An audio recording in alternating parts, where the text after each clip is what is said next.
humans, and welcome back to Bunny Tales with Zeb. What hair-raising tale do you have for us today, Mommy? Well, Zeb, the story we're going to read is actually going to take 2 episodes. 2 whole episodes? That's a big tale. What is it called? We're going to read one of my favorite tales, The Velveteen Rabbit, but it's not just my favorite tale. Who else loves it? Well, lots of people, but especially my best friend's daughter, Rosebud. Rosebud? That's a unique name. Almost as unique as Zeb. Can we read the story now, Mommy? Of course, Zeb. Part 1 of The Velveteen Rabbit. Say, Zeb, would you like to read the part of the bunny? Oh, I would love to, Mommy. Yay! The Velveteen Rabbit by Marjorie Williams, Part 1. There once was a velveteen rabbit, and in the beginning he was really splendid.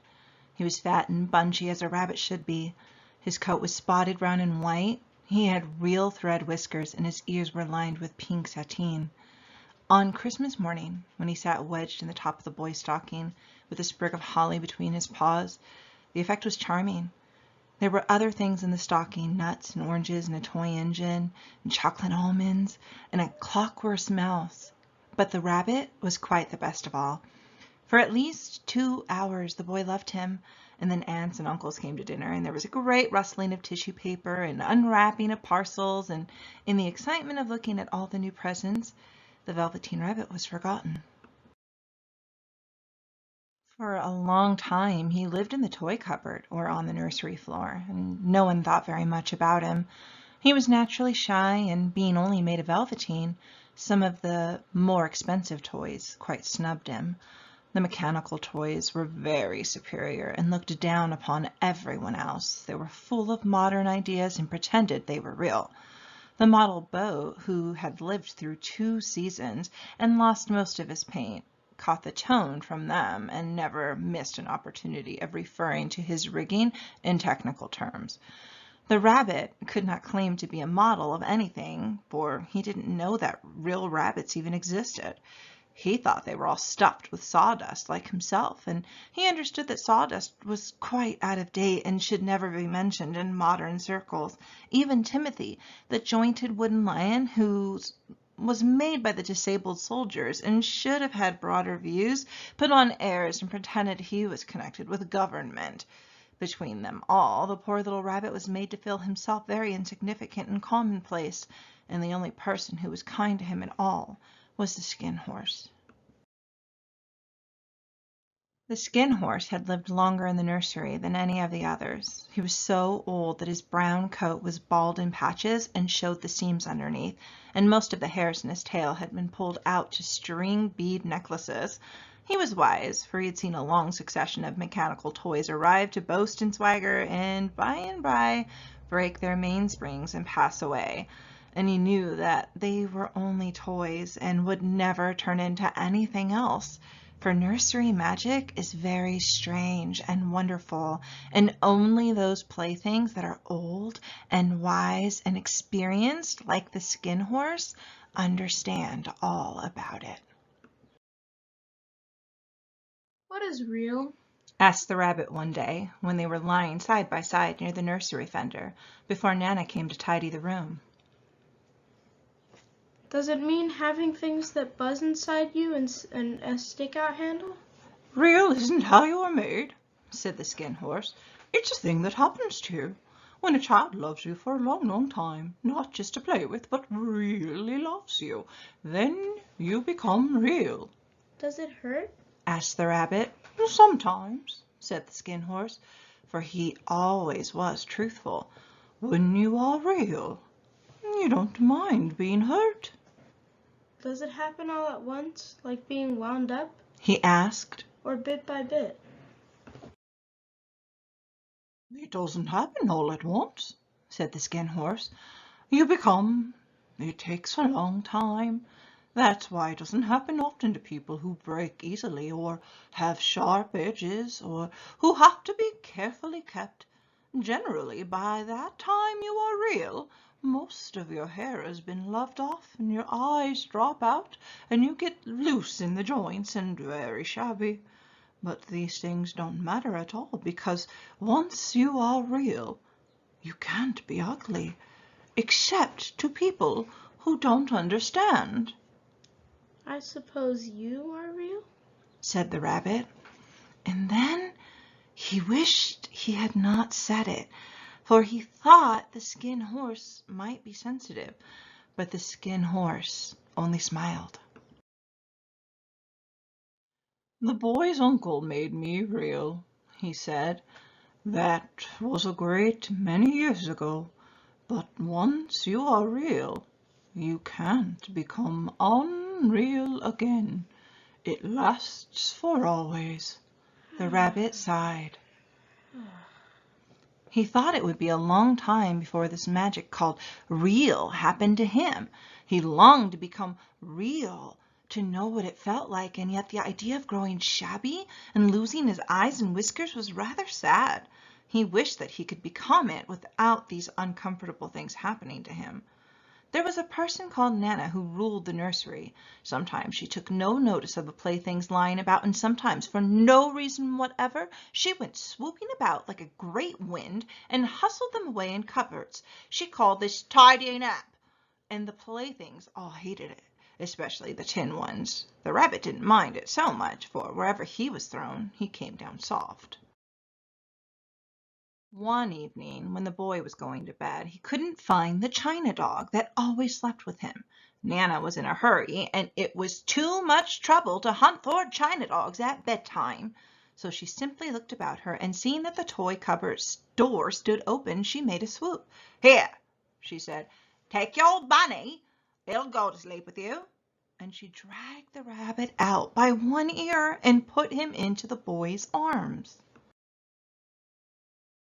That night, and for many nights after, the Velveteen Rabbit slept in the boy's bed.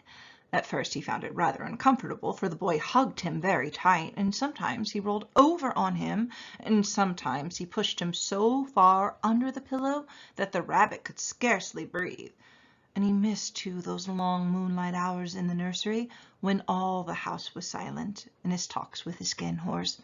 But very soon he grew to like it, for the boy used to talk to him and made nice tunnels for him under the bedclothes that he said were like the burrows that real rabbits lived in. And they had splendid games together, in whispers, when Nana had gone away to her supper and left the nightlight burning on the mantelpiece. And when the boy dropped off to sleep, the rabbit would snuggle down close under his little warm chin and dream with the boy's hands clasped close around him all night long. And so time went on, and the little rabbit was very happy, so happy that he never noticed how his beautiful velveteen fur was getting shabbier and shabbier, and his tail becoming unsewn, and all the pink rubbed off his nose where the boy had kissed him. Spring came, and they had long days in the garden, for wherever the boy went, the rabbit went too. He had rides in the wheelbarrow, and picnics on the grass, and lovely fairy huts built for him under the raspberry canes behind the flower border. And once, when the boy was called away suddenly to go out to tea, the rabbit was left out on the lawn until long after dusk, and Nana had to come and look for him with a candle because the boy couldn't go to sleep unless he was there.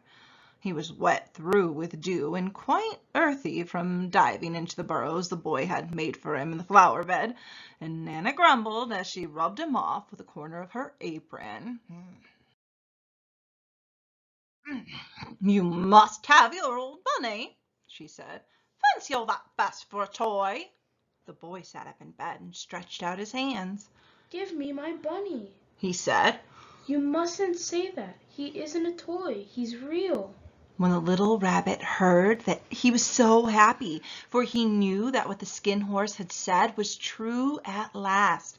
The nursery magic had happened to him, and he was a toy no longer. He was real. The boy himself had said it. That night he was almost too happy to sleep, and so much love stirred in his little sawdust heart that it almost burst. And into his boot-button eyes that had long ago lost their polish, there came a look of wisdom and beauty, so that even Nana noticed it next morning when she picked him up and said, "I declare, if that old bunny hasn't got quite a knowing expression." That was a wonderful summer. Near the house where they lived, there was a wood, and in the long June evenings the boy liked to go there after tea to play. He took the Velveteen Rabbit with him, and before he wandered off to pick flowers or play at brigands among the trees, he always made the rabbit a little nest somewhere among the bracken, where he could be quite cozy, for he was a kind-hearted little boy, and he liked Bunny to be comfortable. One evening, while the rabbit was lying there alone, watching the ants that ran to and fro between his velvet paws in the grass, he saw two strange beings creep out of the tall bracken near him. They were rabbits, like himself, but quite furry and brand new. They must have been very well made, for their seams didn't show at all, and they changed shape in a queer way when they moved. One minute they were long and thin, and the next minute fat and bunchy, instead of always staying the same like he did. Their feet patted softly on the ground, and they crept quite close to him, twitching their noses, while the rabbit stared hard to see which side the clockwork stuck out, for he knew that people who jump generally have something to wind them up, but he couldn't see it. They were evidently a new kind of rabbit altogether. They stared at him, and the little rabbit stared back, and all the time their noses twitched. "Why don't you get up and play with us?" one of them asked. "I don't feel like it," said the rabbit, for he didn't want to explain that he had no clockwork. "Well," said the furry rabbit, "it's as easy as anything." And he gave a big hop sideways and stood on his hind legs. "I don't believe you can," he said. "I can," said the little rabbit. "I can jump higher than anything." He meant when the boy threw him, but of course he didn't want to say so. "Can you hop on your hind legs?" asked the furry rabbit. That was a dreadful question, for the Velveteen Rabbit had no hind legs at all. The back of him was made all in one piece, like a pincushion. He sat still in the bracken and hoped that the other rabbits wouldn't notice. "I don't want to," he said again. But the wild rabbits have very sharp eyes, and this one stretched out his neck and looked. "He hasn't got any hind legs," he called out. "Fancy a rabbit without any hind legs!" And he began to laugh. "I have," cried the little rabbit. "I've got hind legs. I'm sitting on them." "Then stretch him out and show me like this," said the wild rabbit. And he began to roll around and dance till the little rabbit got quite dizzy. "I don't like dancing," he said. "I'd rather sit still." But all the while he was longing to dance, for a funny new tickling feeling ran through him, and he felt like he would give anything in the world to be able to jump about like these rabbits did. The strange rabbit stopped dancing and came quite close. He came so close this time that his long whiskers brushed the Velveteen Rabbit's ears, and then he wrinkled his nose suddenly and flattened his ears and jumped backwards. "It doesn't smell right," he exclaimed. "He isn't a real rabbit at all. He isn't real." "I am real," said the little rabbit. "I am real. The boy said so." And he nearly began to cry. Just then there was a sound of footsteps, and the boy ran past near them, and with a stamp of feet and a flash of white tails, the two strange rabbits disappeared. "Come back and play with me," called the little rabbit. "Oh, do come back. I know I am real." But there was no answer. Only the little ants ran to and fro, and the bracken swayed gently where the two strangers had passed. The Velveteen Rabbit was all alone. Wow, that is a good story so far. I'm glad you like it. Mummy, I have one question. Yes, Zeb. Would you ever leave me all alone? No, Zeb, never. Thank goodness.